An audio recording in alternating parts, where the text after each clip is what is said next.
So hello guys, ayun, gagawa tayo ng maiksing tutorial using yung Silhouette Studio.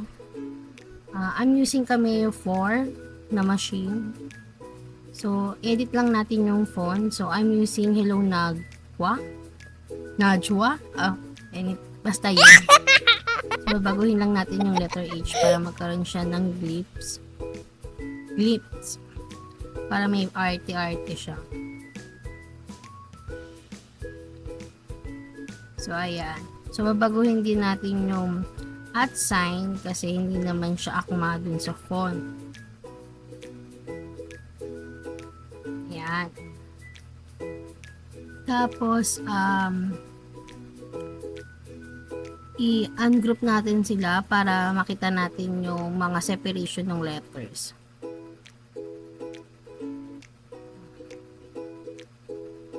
So, ayan, makikita nyo, may mga cut line siya. Yung red lines, yun yung cut lines. Yun yung ikakat ng machine.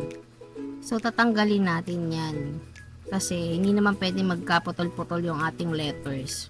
Pero bago yan, edit muna natin yung sizes ng letters and numbers. And yung placing nila.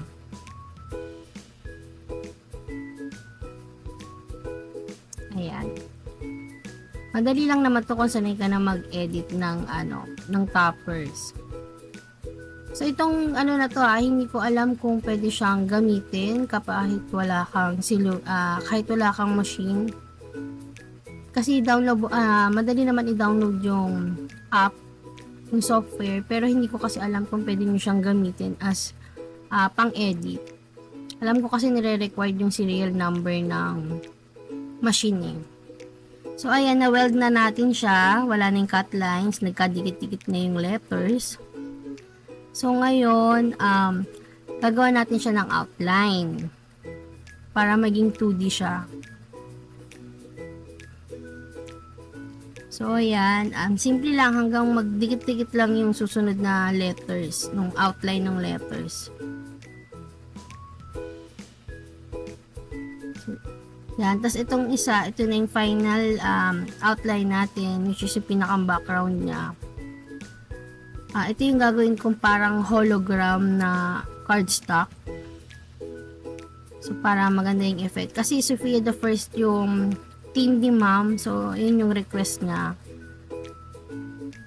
So, yung mga tinatanggal ko, yun yung mga maliliit na cut lines. Kasi sisirain lang niya yung cardstock kapag hindi ko siya tinanggal. So, kayo, tanggalin nyo yung mga yun para iwas sira dun sa cardstock. So, ayan, natanggal na natin yung mga cut lines. So, ito na siya. Ngayon naman, ayan, pwede na siyang, since business edition yung gamit ko na Silhouette Studio, kaya ko siyang i-convert as PDF at saka PNG.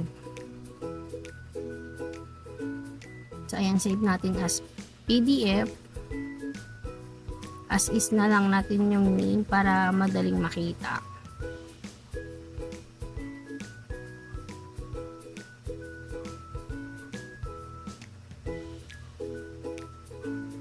Yan, save.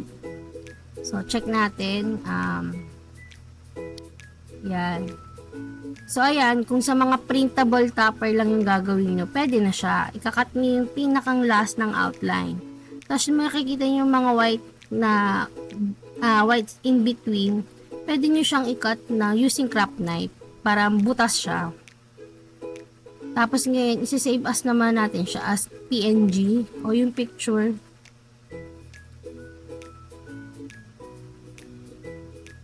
Ayan.